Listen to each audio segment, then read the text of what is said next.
أنا لما سألتك من شوية رايح فين، كنتش بفرض عليك وصايا ولا بتحكم فيه.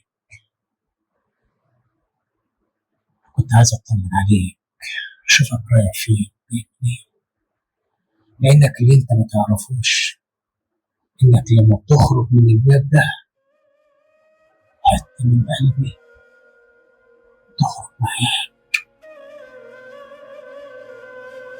الأبوة يا أيمن مش ورقة بتتكتب وخلاص،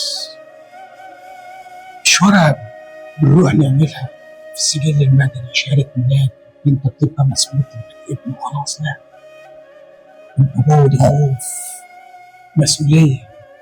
هفضل طول عمري قلقان عليك لحد ما صاحب الأمانة ياخد أمانته وأنت بإيدك فين اللي في غيرتي؟